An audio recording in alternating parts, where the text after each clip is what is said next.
It's just been almost 5 months since Five Nights at Freddy's Ultimate Custom Night dropped out of the blue, but Scott Cawthon recently revealed the future of FNAF, and it looks like there is a ton going on. In an extensive Steam post, Scott talked about the progress of the FNAF movie, VR and AR games, console ports, a new book series, and 2 other interesting additions. One being a AAA title that Scott is working on, which is super exciting because that means we'll possibly get to see something that Scott can create with a decently large team. But the other one is something I find even more exciting. A new game called Five Nights at Freddy's Into Madness. We don't know a whole lot about this game, but Scott did give us a few sentences to explain it a little bit. Quote, "This is the next game that I want to work on myself someday. A compilation of several previous gameplay ideas in the same vein as Update 2. Just a free game for the fanbase. There isn't a guarantee that it will happen though. I'm still recovering from the first 4 years. So based on what we're told, we know it's probably going to be similar to the random antics of FNAF World.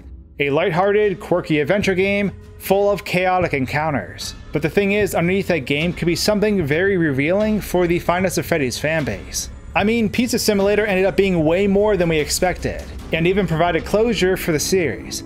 And Five Nights at Freddy's world itself gave plenty of interesting lore bits scattered about, regardless if the actual adventure we played in the game was a departure from what we were used to.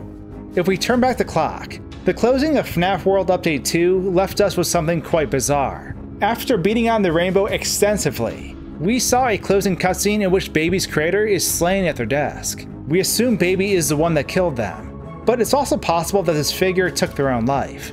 Obviously, this complicated things a bit later on down the line, especially hearing Henry's dialogue in Pizza Simulator. Because hypothetically, in order for Henry to set all that up and destroy the animatronics within the fire, he couldn't have died upon activating Baby for the first time. This desk man could have very well represented Scott Cawthon as well, hence why he talks about you deactivating his games. The game breaks the 4th wall plenty of times, so this wouldn't be too far of a stretch. But given how subtle lore bits are scattered about, it would certainly make sense for Scott to do the same with Into Madness. Now, Scott said he was comfortable with where the lore was at, given the conclusion of Ultimate Custom Night.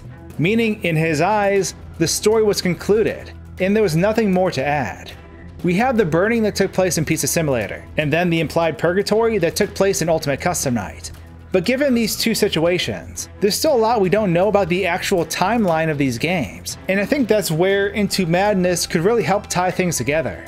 The name itself, Into Madness, is pretty telling, because honestly, it could be referring to 3 different things, or at least in my mind anyways. Let's break them down and talk about when and where things could take place. Starting off, it could be a reference to the beginning of the series. It could represent the start of everything, from Afton's mindset leading up to the first murder, to the original creation of the animatronics. In that vein, the descent into madness references the first steps that led into the downward spiral of murders and possessions. While the gameplay wouldn't reflect this, the clues hidden within very well could. On the other hand, perhaps this is referring to the madness that is taking place within Ultimate Custom Night. If anything represents madness, it's repeating death over and over again with no escape. One would lose themselves in the process, and eventually be stripped of everything they once were. The screaming sound clip represents this very well, as someone is lost in a never-ending repeating nightmare. The last place I could think of that would make sense given the name